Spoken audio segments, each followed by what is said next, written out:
Do you understand Daniel 9:24 to refer to the initiation of the new covenant of Jeremiah 31?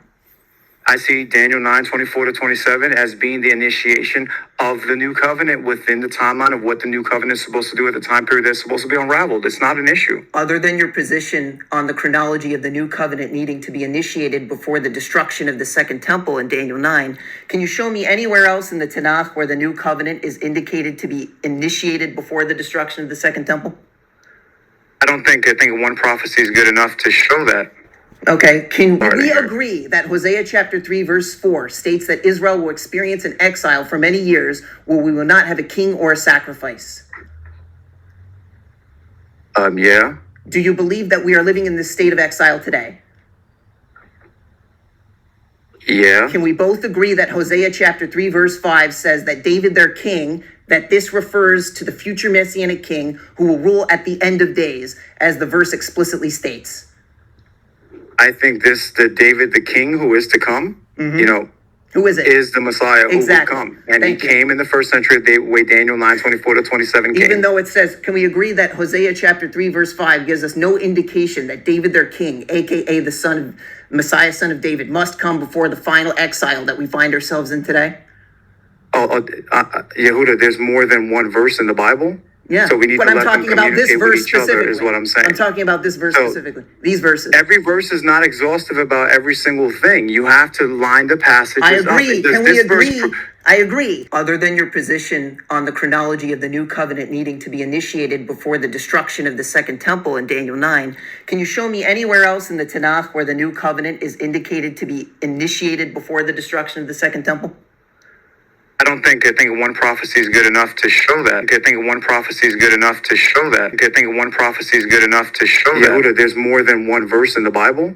Yeah, so we need but to I'm let talking them about this communicate verse with each other. These verses. Every verse is not exhaustive about every single thing. You have to line the passages I agree. up. I think one prophecy is good enough to show that. By the end of this video, you will have zero respect for Radar Apologetics as a rabbi. It's not clear about the blood of the Messiah. It doesn't say that in Daniel 9:26. So don't let Radar fool you. Don't hang your head on one verse. Daniel 9:26 is not the discussion of the initiation of the new covenant. We have 1, 2, 3, 4. Well, okay, let's go through these, right? So that you can know these. Jeremiah 33 describes the new covenant happening after the final exile, or at least during, not before the destruction of the second temple. Jeremiah 32, same thing. Jeremiah 31, Radar had to ignore this verse. No longer shall they have to teach each other. So we got 3 in Jeremiah. 3 in a row, 31, 32, 33. All the same message. New covenant at the end of days. Deuteronomy 30, same thing. After the ingathering of the exiles. Ezekiel 36, same thing. New heart of stone. Look at the chronology. Scattered among the nations, ingathered. Then you have the new heart. Same thing in Ezekiel 34. And I'm sure there's plenty more. Hosea 3, verses 4 and 5. There it is. Where does it say that the Messiah has to come before the destruction of the second temple? Nowhere. It says he will come at the end of days. Something to chew on, Radar, and anyone else who's confused about when the new covenant's supposed to happen. I think one prophecy is good enough to show that. Shalom, my friends. I am here with my friend, our friend, the Exodus Project. Hello. If you haven't checked out his channel yet, please do. He does some great stuff. And we're going to discuss our friend Radar Apologetics regarding an interaction. I already made a video on his interaction with this rabbinic Jew. His name's Nathan. And he's been on Radar's show a couple times. And I invited my friend at the Exodus Project to do a little commentary on the misconceptions and distortions that Radar, our friend Pastor Eddie, is showing off to the world, unfortunately. So we're gonna do a little investigation of this, shall we? Yeah, let's do it. All right, here we go. But for the sake of argument, Mashiach ben David, right? The promised Messiah was the son of David. I'm just giving you some time to try to break it down because I want you to have a free time to to feel like you got your stuff out, and then I'm going to give you what I think about what you're saying. Okay? Yeah, no, I mean, once again, if I go to Isaiah 2:4, he will judge between the nations. He will settle disputes for many peoples. They will beat their swords into plowshares and their spears into pruning hooks. Nation will not pick up sword against nation, nor will they know of war no more or train for war anymore, depending on Where what. does it say that this is going to be the only time the Messiah comes? Well, this is talking about the Messianic age. Where are you getting that from? What verse? From 2, in the last days. Literally go to 2, 2. All right, so do you believe that? All right, now can I show you a verse? Yeah, go ahead. All right. Now this is interesting, right? Because Radar was challenging this guy on, where does it say that? Where does it say it's talking about the Mashiach? And he really like doubles down on this. I don't know. What are your thoughts on this? At first glance, to me, that's very. Now, I came from a Christian background. I was, licensed preacher, all that stuff. Yeah. I don't know any Christian that would challenge that that's not referring to the Messianic age, whether you believe it's post-second coming or whatever, right? Everyone agrees in a Christian context and in a Jewish one that Isaiah 2 is in fact the Messianic age. So why Radar is even challenging that, to me, just seems a bit dishonest, like he's wanting to be argumentative, right? Yeah, I don't know any other way to take that. I agree 100%. Like how, like the end of days, it's like just pretend. Like how do you determine? I think he's going for like this. Like I think he realizes that a sound exegetical point is being made, and instead of acknowledging that it has, and he's basically saying, "What is the world? What is me? What is I? How do we know whether or not a word means anything?" Like he's taking this like stalematey, like we can't understand anything except if it's a New Testament context. Then it all makes sense, and then it's all about Totally, totally. So and I think the other question, he's, the saying hindsight is 20/20, right? Right. So when he says, well, where does it say there that the Messiah will only come once? I feel like that is taking a damage control feature of the New Testament, which is the second coming, and then superimposing it into the Tanach, where we know we don't find it, right? It's not there. So he's kind of using like the absence as evidence, right? That just because it's not there doesn't mean it can't happen. And then absolutely. And he's also ignoring the fact that Jesus didn't fulfill any of this and acting like... Which you have to. The only way to look at it from like a perspective that it would be advantageous to Christianity is to ignore the fact that Jesus didn't fulfill any of it. And then also ignoring the fact, for example, I brought up in my debate with Radar, which you can all check out on my channel, like he had no answer to Hosea 3 verses 4 and 5, where it literally says at the end of days, again, like it uses that same phraseology, and it doesn't mention anything about David their king, who he agreed refers exclusively to the Messiah, son of David, and no one else. Can we both agree that Hosea chapter 3 verse 5 says that David their king, that this refers to the future Messianic king who will rule at the end of days, as the verse explicitly states? I think the David the king who is to come, who is it? Is the Messiah who will come. As needing to come before the destruction of the second temple. I think one prophecy is good enough to show that. Which is literally that's like the point that he and Dr. Brown and all the missionaries doubled down on. Daniel 9.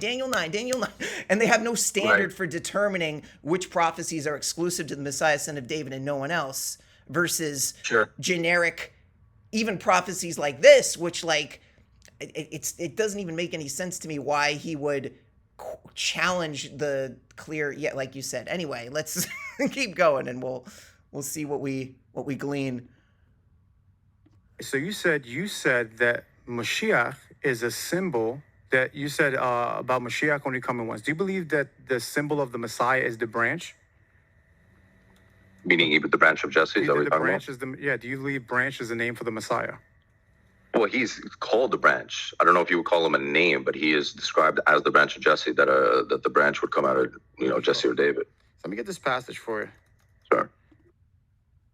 So what Radar is setting up is a half-truth.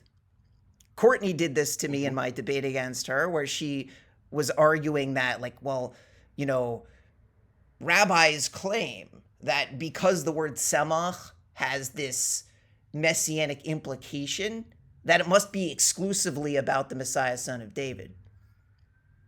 And it's not, once again, it's the same problem that we had before, is they look at a passage, Christians look at a passage like Isaiah 53 or whatever, and they say, oh, look, there's a rabbinic precedent for this being quote unquote messianic.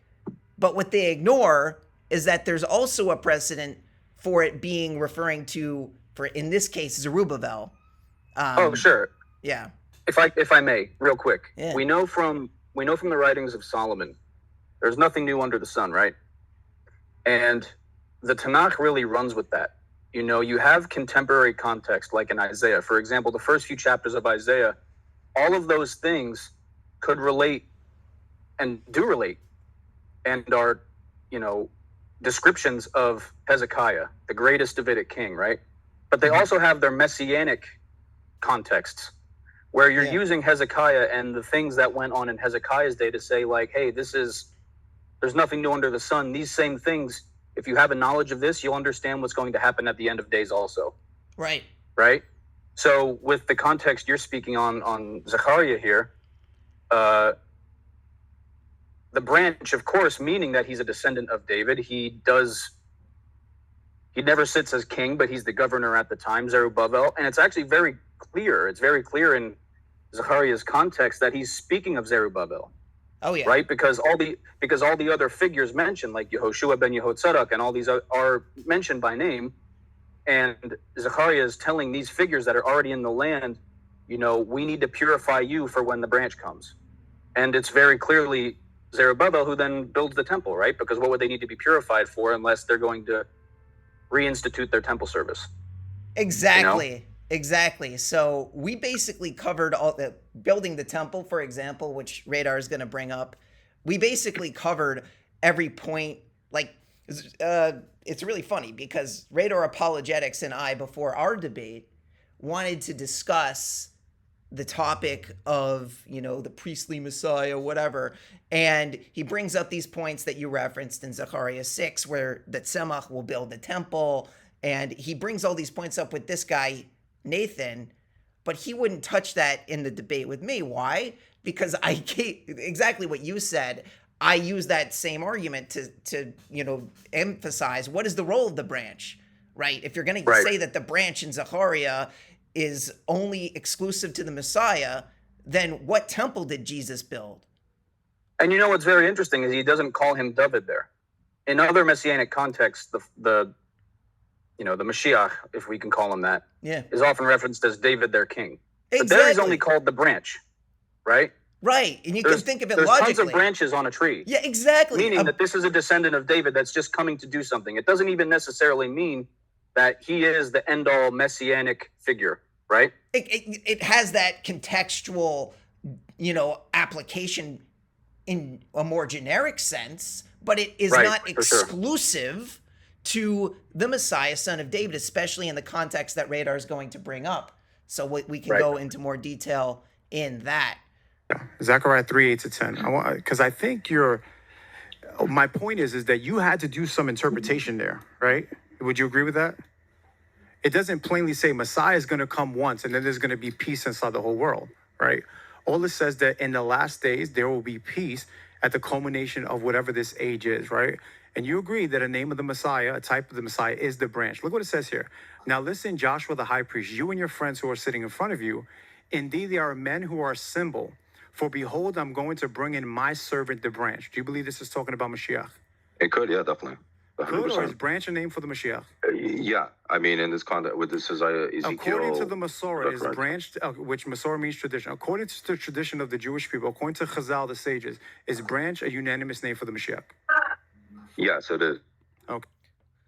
So this is an interest. This what we spoke about before.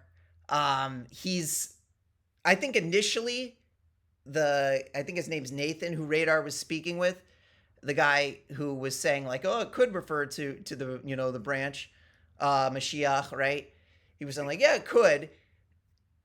I think he had a hunch. The issue is that unfortunately, I don't think he's familiar with this passage, and as we keep listening, you'll see that he doesn't. I think he mentions he thinks that it's referring to Yehoshua ben Nun when it was like this passage here, which it's speaking about Yehoshua ben Yehotzadak. So he's not familiar with the passage, and he's not familiar with the idea of what the branch even is, like we spoke about before. I wanted to look at really quickly the rabbinic commentaries just to kind of put him in his place on this. Now, this is from the Talmud, okay? So I put up here, it says, hearken well, Joshua, the high priest, right? You and your fellow priests sitting before you, for these men are a sign that I'm going to bring my servant, the branch, right? So he's saying that this branch refers only to the Messiah. And he was trying to get this guy, Nathan, to agree, oh yeah, it's about the Messiah. But it's, once again, it's not exclusive to the Messiah. And you see in the Talmud, right, I have Sepharia up here. It says Horayot 13a and 12. And then it says, the high priest precedes a prophet as it is stated, let Zadok the high priest and Nathan the prophet anoint him. And it says, describing the anointing of the high priest, it says, hear now, Joshua the high priest, you and your colleagues who sit before you, for they are men that are a sign. Behold, I will bring forth my servant, that Tzemach, right? And it literally says, one might have thought that these colleagues were laymen, therefore the verse states, they are men that are a sign. The sign means nothing other than the prophet has stated, he will give you a sign or wonder. So it's just giving, like, in the context of that generation, right? It's not saying that this is exclusively speaking about the Messiah, right? Right. And then I was actually about to say that,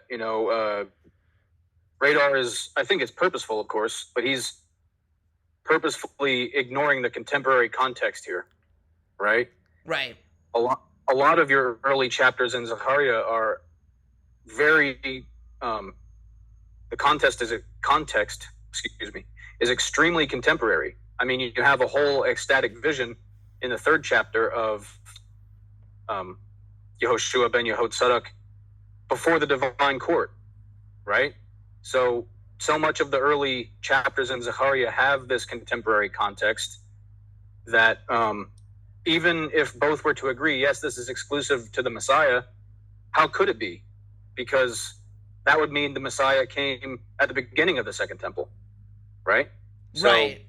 Which is completely antithetical to everything that they teach, right? Yeah. So, yeah, exactly.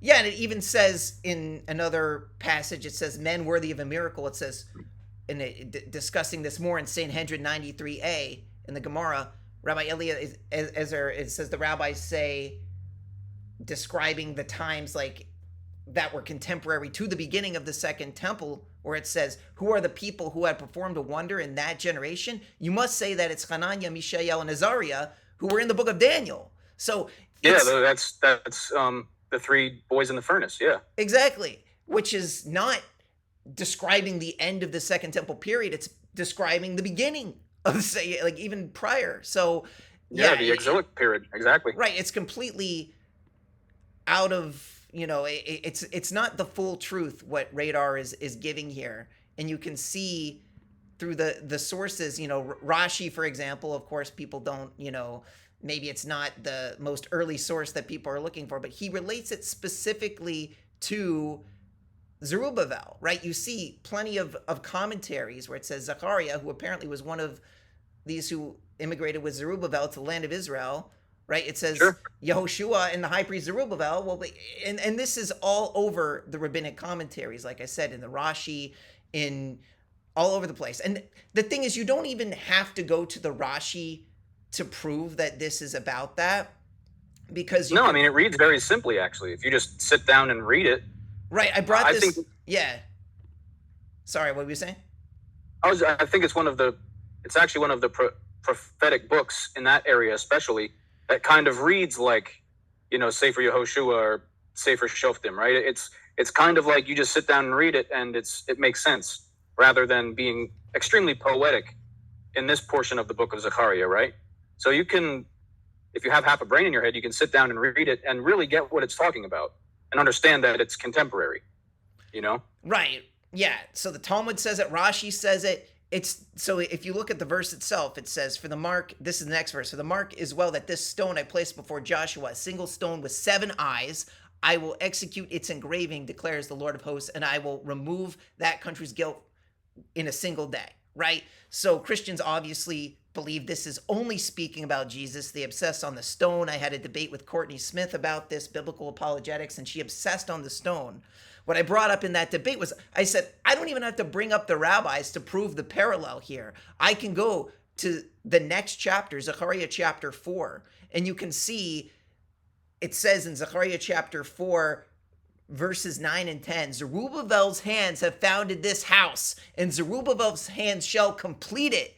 Then you shall know that the Lord, that it was the Lord of hosts who sent me to you.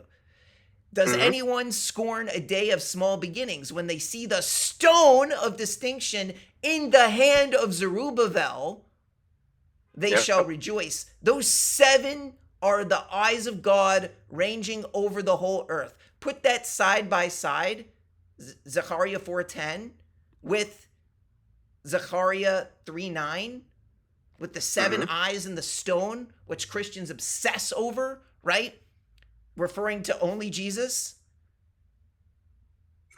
When you look at the rabbinic commentaries, by the way, if people are going to say, but the rabbis say it's about the Messiah. No, shoot, Sherlock, right? Of course, the rabbis say very many passages are about the Mashiach. The branch, once again, as we discussed earlier, right?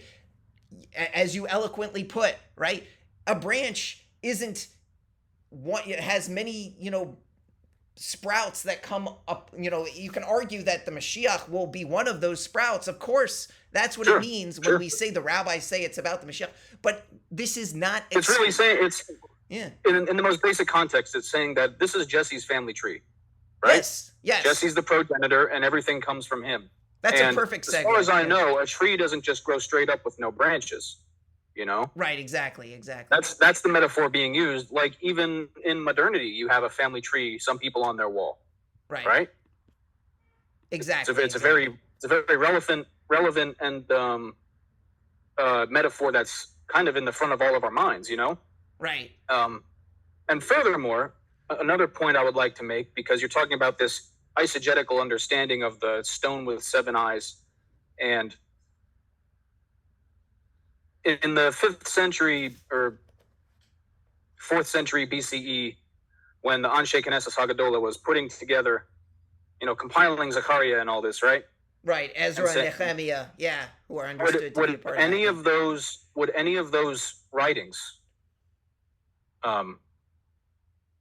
any of those writings, have chapters and verses? No. Right. So, of course, what we now understand to be Zechariah chapter 4 would be completely relevant to what he just wrote in Zechariah chapter 3 then, because it would have been a recurring, like a continuous narrative. Right, exactly. So, of course, if you're now at chapter 4, speaking about a stone with 7 eyes and Zerubbabel building the temple and so on, he already expected that you read chapter 3. Right. To say that the stone with 7 eyes, that's giving you a hint as to what's to come. And then you get there, and yes, I now have the stone, the 7 eyes are of Hashem over the whole world, and Zerubbabel built the temple. And just as we said on, just a few moments ago, these things could have, the prophets are there so you can learn from hindsight for the future, right? We understand that. We brought the verse from Proverbs, all these things. Yeah.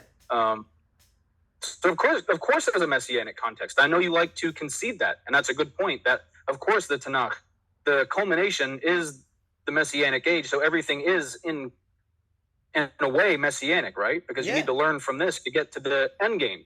Yeah. But in the contemporary context, you can't say it's exclusive to this. It's not a proof text for who the Messiah would be, because it's not exclusive to the Messiah. It's literally that simple. So yeah, I was let's keep listening to the video, and we'll have even more. He's just gonna go off on all sorts of nonsensical understandings, and just this is gonna be interesting to see. So Okay, so here we're talking about the Mashiach. This is Joshua the high priest.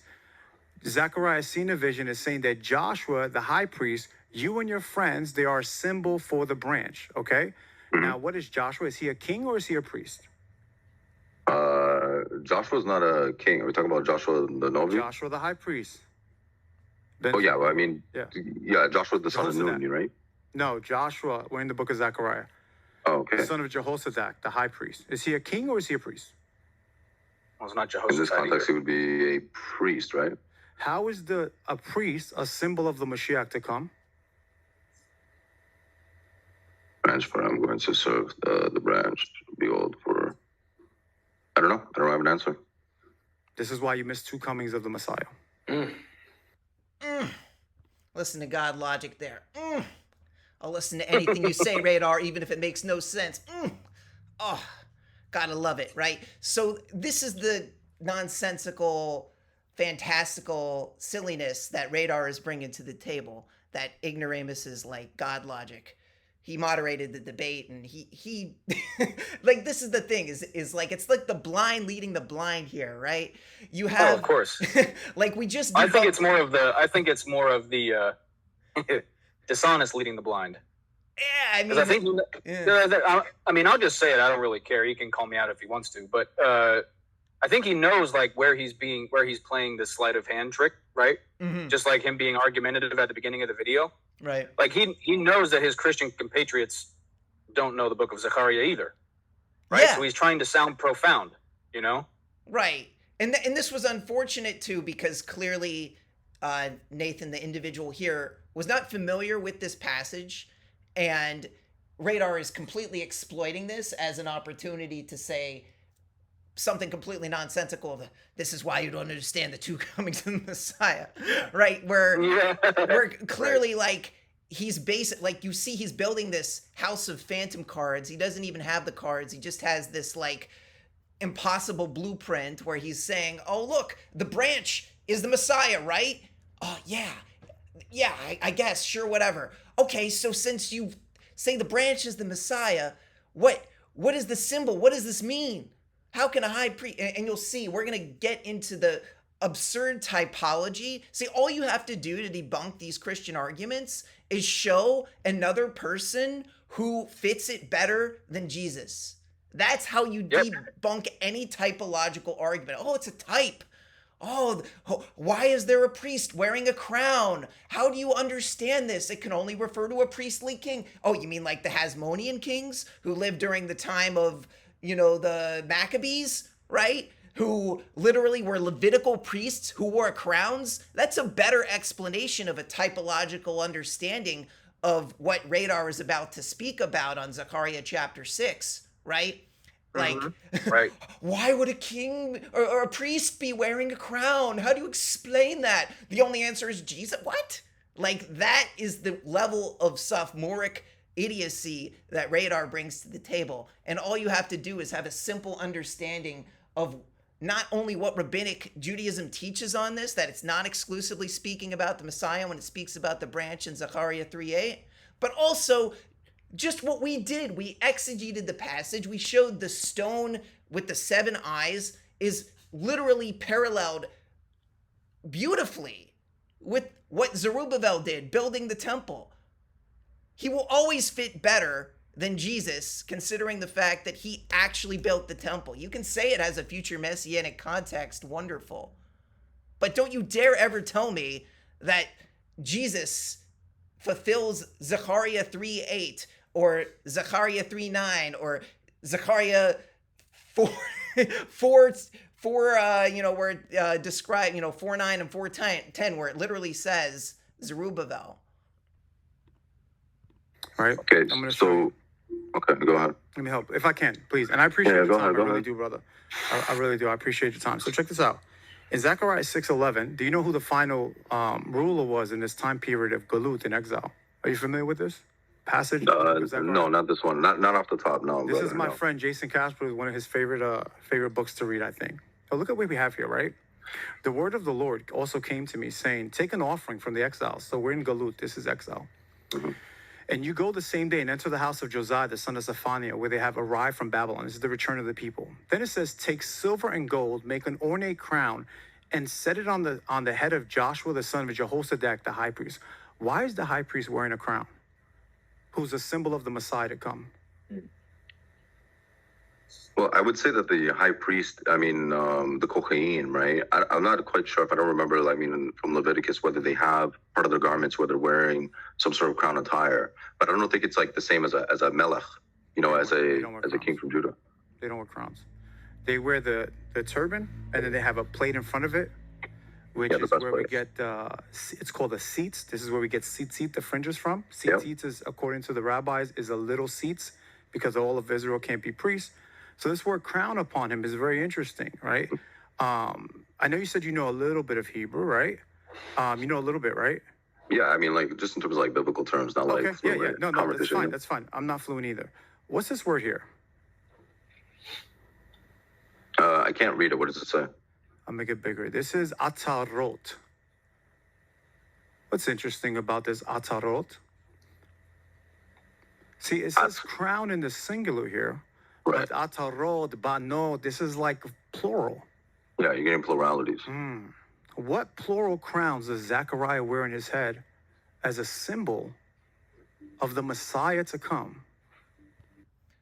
So yeah, once again, the house of cards that he's building up. He's making the assumption that because it says tzemach, it can only refer to the Messiah, when we know, once again, Zerubbabel built the temple, so he's a part of that branch that ultimately will culminate in the building of the temple with the future Messiah again, right? Mm-hmm. When the true Messiah comes, the temple will be rebuilt, right, again, but associating this with Jesus, right? Like, he's making all of these assumptions about what these crowns mean. If you actually look in Zechariah chapter, once again, he's providing only one possible answer. And if you're familiar with Zechariah chapter 6, yes, it does say crowns plural, but if you keep reading beyond the verses that says that the branch will build the temple, which once again, Jesus failed to do, it says the crowns, that same word, it says, the atarot, the crowns shall remain in the temple of God as a memorial to Helam, Tobiah, Jediah, and Hen, son of Zephaniah. Meaning the crowns are already accounted for in that sense, according to the actual exegetical reading of the verses. It's absurd. And then if you want to say that he was wearing two crowns, great. Once again, a better answer would be the Hasmoneans, who literally were Levitical priests who served as king and as high priest, which, quite frankly, Jesus never did either of these functions. So we have a better typological explanation than even the Christian who insists, well, it has to be a first coming and a second coming, and at first he's a suffering priest, and then he's a reigning king. He didn't fulfill any of that, and he never, if you look at, a singular thorn of crown, like what? It doesn't fit anywhere near as well. Even, I can play this game too and typologically make up stuff that fits better than Jesus, Mm-hmm. And in the surrounding context of Zechariah, like we mentioned with Yehoshua ben Yehozadak, the high priest, we mentioned that episode in front of the divine court, right? And the Satan makes the case that, he has children who married non-Jewish women, his garments are dirty, right? A lot of the context in that area is really showing, no, Yehoshua ben Yehozadak is righteous, and, he will really restart the line of high priests now in the Second Temple period. So if they're allowed to allegorize things, why can't we, understanding that this crown is simply just showing that he's, really retaking up the mantle of Aaron, his great-grandfather, right? His ancestor. I feel like there's so many ways we can understand these things that in the contemporary context have nothing to do with Jesus. And the high priest wearing a crown, even if as the guy Nathan said, maybe it just has to do with the Big Day Kahuna. Yeah. It doesn't even necessarily have to do with Zerubbabel either. I think it's just showing that he now he has the authority rightfully, right? Yeah, I mean, Rashi happens to relate it to Zerubbabel as far as the Tzemach and, what that represents as far as the, and he says some refer to it as King Messiah, but the entire context deals with the time of the Second Temple. So it's exactly what you said about the context of Isaiah when it has dual meanings and applications, which Christians are fine with, but yet when it comes to passages like this, oh no, it's only Jesus. Only Jesus can be the stone of the 7 roving eyes, even though it explicitly says in the next chapter after Zechariah 3:8 that Zerubbabel is explicitly understood. Like their exegesis goes out the window and it's all I see Jesus, eisegesis. It's like uncanny. It's like you can predict it. Yeah, so with all that said, I would just like to make a point, and I'd like to know your thoughts on it. When you basically just take like a Pushet reading of Zechariah 6, especially, 11 and following, after the part after the crowns, as you mentioned, the Hebrew is pretty clear that there's, 2 individuals, 2 offices, and there'll be peace between the 2 of them. I mean, the word 2, both of them is literally in there. Yeah, Bein Shnehem, between the both of them, Yeah, so in a Pushet reading, you're understanding that there's the Levitical high priesthood and the branch, right? But let's even lean into what they think, what they say, that this is one person holding 2 offices. I mean, we have examples of that in Jewish history. You mentioned the Maccabees. Yeah. But you also have in Jewish sources that the Maccabees usurped the kingship, and it didn't really work out too well for them. So really what Radar is trying to do is he's bound to the book of Hebrews, because if he contradicts that, then, I mean, what's left of his religion for him, So he's bound to that his God-man has to be the king and the priest according to the book of Hebrews. So he's trying to manipulate this, as we mentioned, But what's funny, as we just said with the Maccabees, is you have a practical example, and it didn't work out. Right? Yeah. So, and then come the end of days, and I'll let you speak on this. The Levitical priesthood gets reinstated. So, I mean, how do you feel about that? Yeah, that's the key to all of this. I brought it up in the Q&A section of my debate with Radar, and he had no answer to it, right? What do you do with the Levitical priesthood, right? Most Messianics, for sure, most standard Christians don't believe in a physical 3rd temple. They believe in some Antichrist temple. They don't believe in the idea of a Levitical priesthood being reinstated. But when you go to Malachi chapter 3, I know that Christians have this understanding that this refers to the 2nd temple and that this was already fulfilled to some degree in Jesus. But when you actually look at the text, it's not just speaking about this a covenant happening and something that happened. It's certainly not speaking about something that happened in the past when you read the subsequent verses about what this temple is, because it clearly is speaking about a temple, right? It says that, behold, I send my angel, he will clear a way before me, and suddenly the Lord whom you seek will come to his temple. This is clearly about a temple, right? The angel of the covenant who you desire. So they claim this is the new covenant. This already happened. It was Jesus, whatever. Even though we've discussed this before in previous videos where there's no evidence to prove that Jesus fulfilled any of the new covenant. Right. Literally exactly. None of it. It's just this empty statement of, oh, well, he initiated the new covenant. What part of Jeremiah 31 did he fulfill? They have no answer, right? It's just a complete nothing burger. But then you keep reading the verses, and it says, now who can abide the day of his coming? Who will stand when he appears? For it is like a fire that refines the fuller's soap. So all of the rabbis, by the way, agree that this is speaking about the future 3rd temple. Why? Because of the next couple verses that state, and he shall refine the purifying silver, and he shall purify the children of Levi, and he shall purge them as gold and silver, and they shall be offering up an offering to the Lord with righteousness. This already happened? When did Jesus come and purify the sons of Levi so that they are offering to the Lord righteousness. What in the world? How can a Christian reconcile this and say that this happened in the And past? what's interesting, I don't mean to cut you off, but what's interesting, because it's on the tip of my tongue now,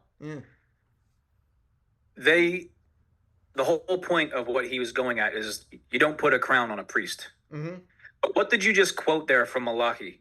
How are the Levites refined? What's the allegory? What's the metaphor used? They're refined as gold and silver, right? And what is Zechariah seeing in his vision, and what is he supposed to do for Yehoshua ben Yehotzedek? Make crowns of gold and silver, right? Right. So once again, we are seeing the refinement, whether these be as it said, it's called a symbol, right? And they're actually meant to be kept in the temple to stand as a memoriam for the people who showed up and helped build the temple. So we are seeing congruent ideas of when the Levites are purified to resume their temple service. Yeah. It is metaphorized as like refining gold and silver in a furnace. And there can be no coincidence that is what is used to make the crown that signifies that the Aaronic priesthood has been reinstated in the Second Temple, right? Yeah, right. So we're seeing it all over the place, So the fact that he's using this one little eisegetical passage to prove Jesus is king and priest, it doesn't work that way. Right? Especially since even in the future. Right, yeah, right, exactly. Because even in the future, as all of the rabbis understand, I cannot find any rabbinic commentaries that say that this refers to the Second Temple. So he doesn't have the rabbis on his side, as far as I know, unless somebody else can show me. I mean, I just haven't found any. Radar, if you want to respond to that, Radar's not going to respond to any of this. If there's two things I know for sure, Radar is not going to respond to this video, and he would never bring this up in a debate with me. Maybe with this Nathan guy who was a little bit less familiar with, what the rabbis say and what the Tanach is. He didn't know who Yehoshua ben Yehotzedek was. Okay, fine. So he can use that and he can manipulate, and exploit somebody's lack of knowledge. He's not going to do that against people like us who understand actually what a tzemach is and that it's not exclusive to the Messiah, who actually know that Yehoshua ben Yehotzedek as a Levitical priest, as we discussed with the Hebrew in Zechariah chapter 6, when it says, and I have Sepharia up right now, it says Bain, between, when you look at the words, it actually says Bain Shinehem. And yeah, I mean, the word, how do you say second or two in Hebrew? It's sheni, right? So Shenechem, you're now making. Shenechem is like making it basically plural. Both, making two as a noun, basically. Right, exactly. And you can look at it. Look, if you want to, Dr. Michael Brown says different. I mean, whatever. Like, it says literally what we just described. Two offices. You have Levitical priest and you have Davidic king. And that's exactly what's happening here in Malachi chapter 3. And then it says, and then the offerings of Judah and Jerusalem shall be pleasant to the Lord, as in the days of old and in former years. That is the culmination of the Messianic age, not, forget about the old, and like Hebrews 8:13 says, what is, by calling this covenant new, it becomes old and obsolete and it was going to disappear. No, the Levitical priesthood is going to be restored back to its former glory. And literally, we say this at the end of our prayers, at the end of Shemona Esrei. Rabbinic Jews do this at the end. It's a paragraph that's said silently, but it literally quotes from Malachi chapter 3, verse 4. So this is integrated into Rabbinic Judaism.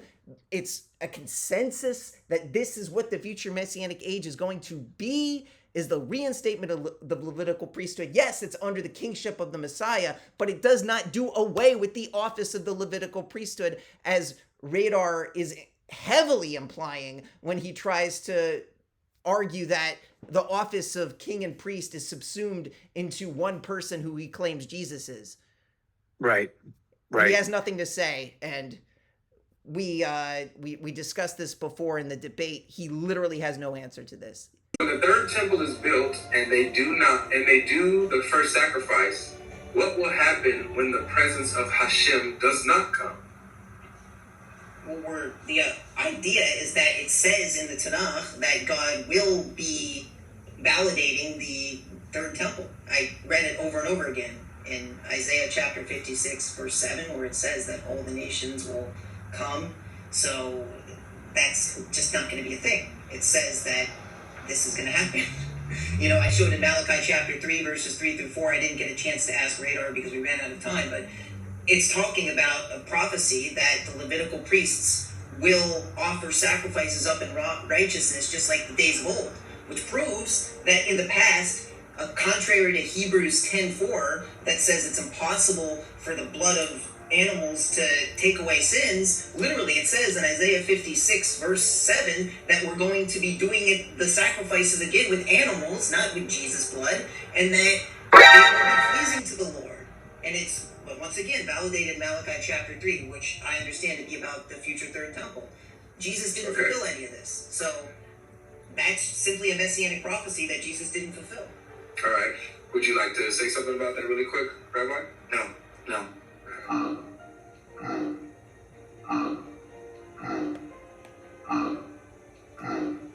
He doesn't know what. There's nowhere for him to go. So anyway, yeah. So Radar, look, I know you're not going to respond to this. You're probably going to make some rap video about us splicing our voices together. That's the best you can do because you know that you don't have any answers to the sound exegesis and rabbinic support that we've given. You are giving half-truths to people that don't understand the full truth. You know, somebody might fall for your ruse, you know, someone like GodLogic, you know, that sounds great to me. King and priest, Jesus, that's the only possible explanation for Zechariah chapter 6.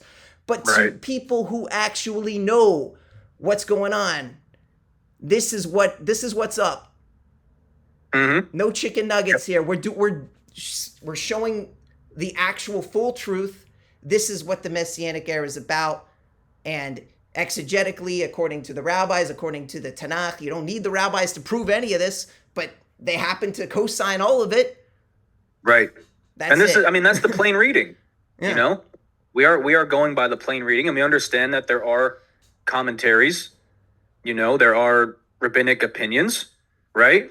But we haven't variegated from those, and even ones that may seem obscure that he would like to exploit.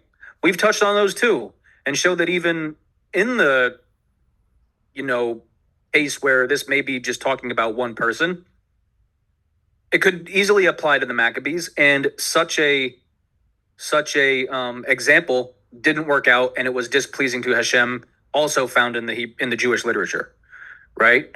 So I don't know. I think we covered all the bases on that one, and let's listen to the rest of the clip and see if anything else. I'm always always something to critique when Radar opens his mouth. So let's see what he has to say.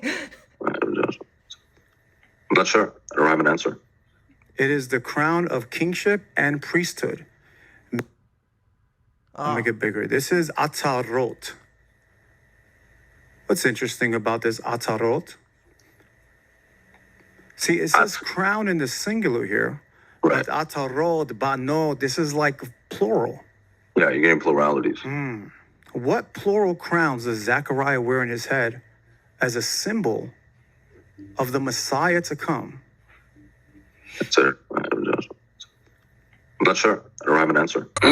It is the crown of kingship and priesthood, meaning that Messiah will be a priest king. First he comes and does the priestly role, then he does the role of king. But when you read that, right? I mean, this is a eisegesis rather than an exegesis. Would you agree?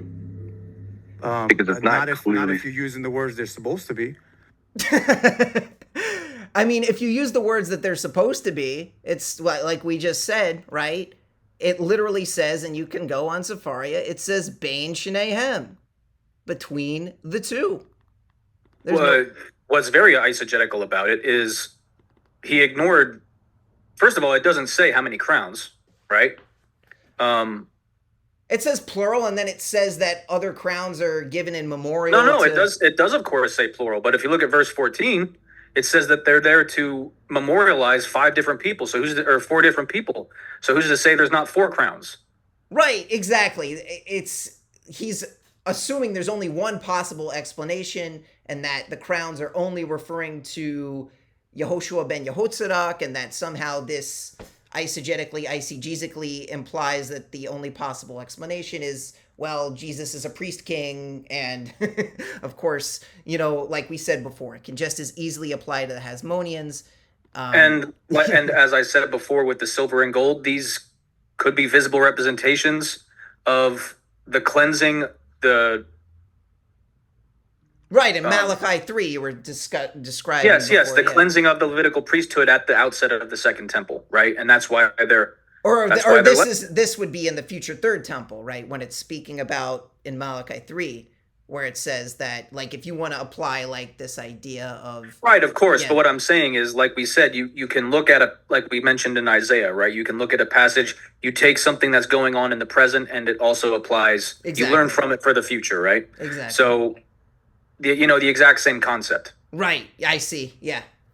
But they're basically just a physical memorial to understand, like, yes, the Second Temple was dedicated, the Levitical priesthood was cleansed, yeah, right? Because they were still in Bavel for 70 years, which means they had to come and right, exactly. Cleansed, of course, so what says at the beginning of the chapter that his sins were forgiven, no Jesus blood required. I don't know how they get around that, but anyway. That's what I just think it's kind of dishonest on his part to infer that there has to be 2 crowns, especially when it mentions 4 names that they're a memorial to in verse 14. So I think there's equally, if not more, potentiality for there to be 4 crowns than 2. Yeah, there's certainly multiple crowns, but they're not pointing to what he thinks. So yeah, I guess let's keep listening and see what more we can get out of this.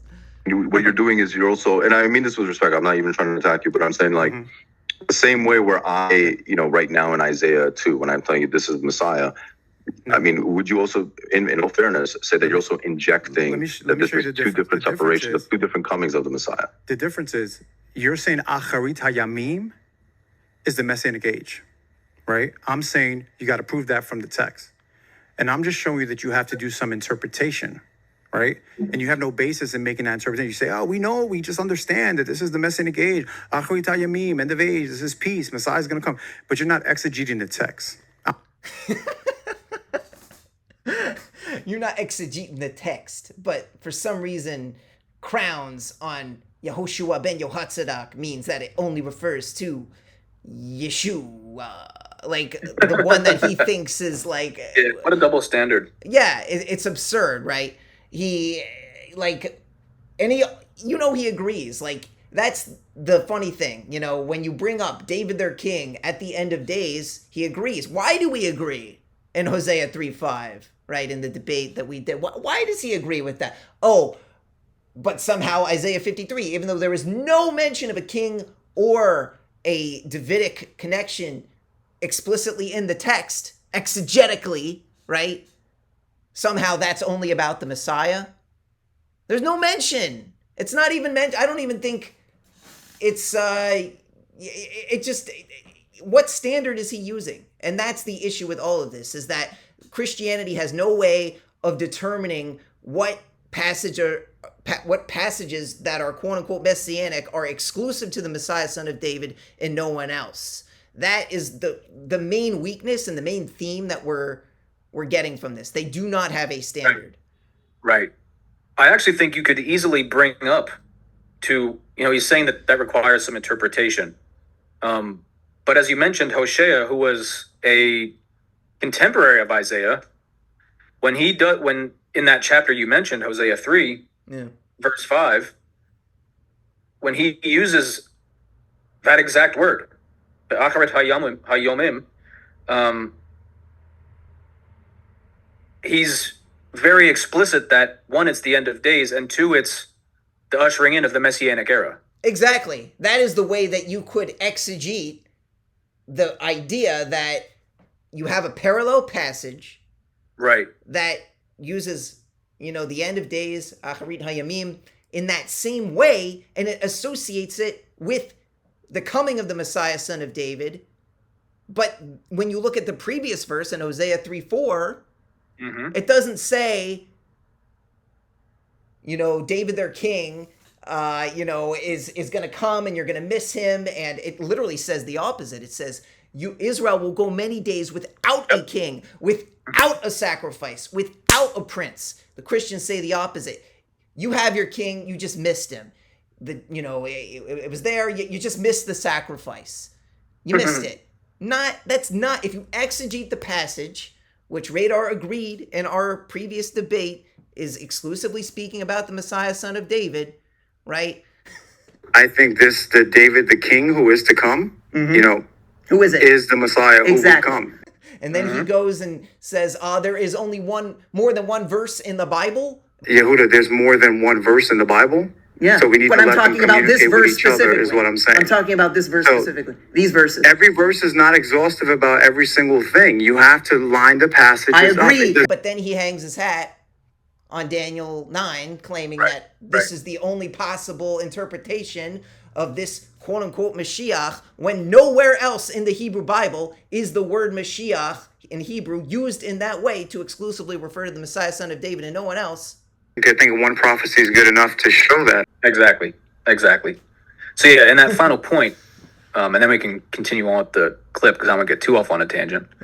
But if Isaiah and Hosea are prophesying at the exact same time, and everyone, himself included, would understand this to both be the word of God, and the audiences being prophesied to would understand this to be the word of God, don't you think that when Hosea says, in the end of days, and it's quite explicit, that means the, end of days, meaning the Messianic era, that when Isaiah is saying the same thing, it means the same thing, right? Yeah, exactly. Contemporary context considered, Yeah, that is exegeting the passage.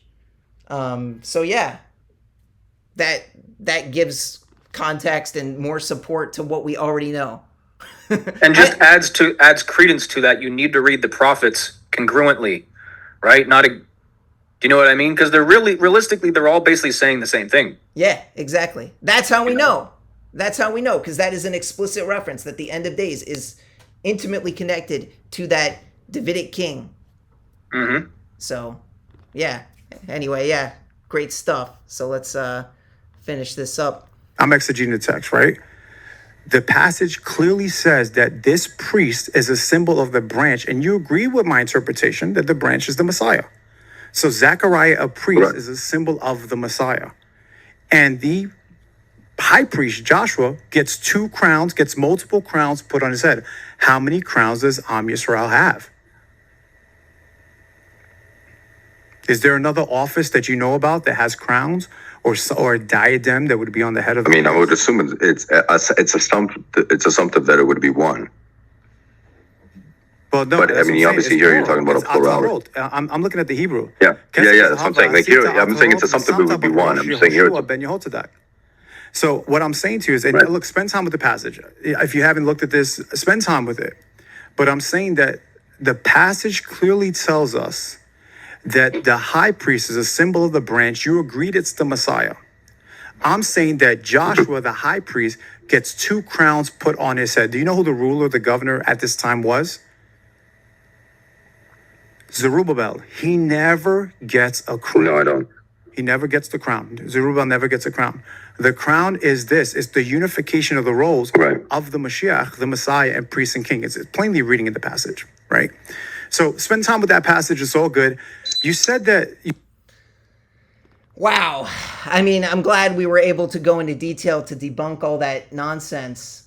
Yeah, because, so what Zerubbabel doesn't get a crown? It doesn't mean that he said he was, I'm looking at the Hebrew. If you actually looked at the Hebrew, then you would recognize that it says, Bein Shnehem, between them both. And if you actually looked at the context, you would recognize that the role of the branch is to build the temple. That is the primary role of the branch.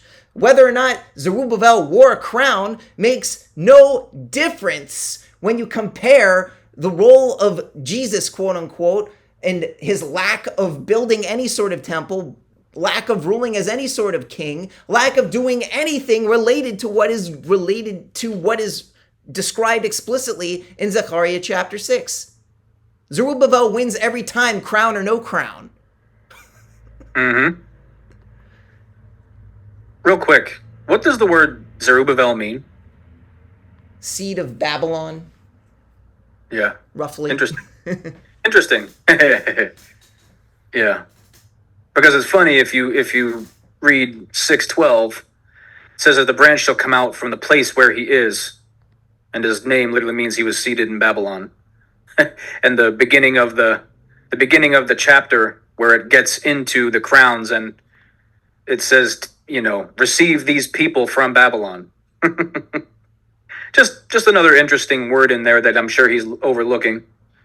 That in the context of the branch, he's coming from the place where he is, and you're there to receive him to build the temple. Right. His name literally says that he's, the seated in Babylon. So, it's I don't want to pretend that we're smarter than anybody, or it's just a matter of taking the time to look at these things, understand that words have meaning in Hebrew, names have meaning in Hebrew, and look at the full picture. Yeah. I mean, that's the problem, is that Radar, he accuses, counter-missionaries a lot of the time of not giving the full picture. We're given the full picture. We're showing the commentaries. We're showing, yes, we're agreeing that these have future messianic context in Zechariah chapter 6 and Zechariah chapter 3.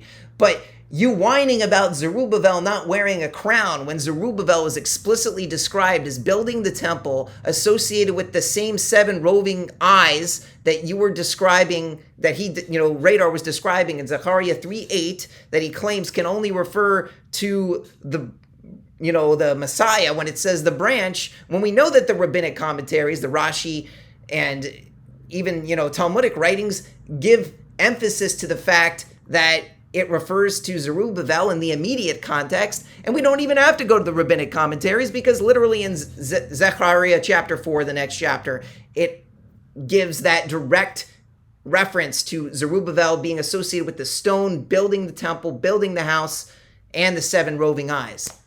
It's not rocket science. You don't have to be some Talmudic scholar or some, Dr. Michael Brown, some linguistic scholar to figure out any of this type of stuff, right? And just to make this well known, all Pastor Eduardo is doing is repackaging Dr. Brown arguments. Literally debating against Radar Apologetics is debating against Dr. Brown. You may not know this, but that argument actually comes from commentaries like Matthew Henry and Ellicott. So, this is something that's been around for a while. It's just you don't hear people. Yeah. You don't hear a lot of apologists using it. Right, right. It's rehashing something just in light of, because rabbinic commentaries are so accessible here. So we have nothing to hide. You can go to Sefaria, you can read all of this. So you can say, any of these types of passages are messianic, great, but they are not exclusive to the Messiah, son of David. They don't have that type of, the branch, that's kind of the main message here. Yeah, you can say the branch has messianic implications, sure. But don't you dare say that Jesus fulfilled Zechariah, any part of Zechariah that we spoke about today or anywhere, that he fulfilled it to a greater degree than Zerubbabel. He never built a temple. He never even, had any sort of authoritative role aside from the post-humanist role that Christians put on him today. He never fulfilled any of it. Right. So Radar, you can come for us, make your little rap video, mix up our voices, play around with it, whatever. But do you have the guts to actually address the points that we made in this video? Or are you just gonna make your little rap thing and you can do that, but it's not going to bring any sort of enlightenment to truth. If you want truth, this is where it's at. Don't make Yehuda's mistake. Don't hang your hat on one verse. Let the verses interact with one another, and this is how you do proper exegesis. I think one prophecy is good enough to show that.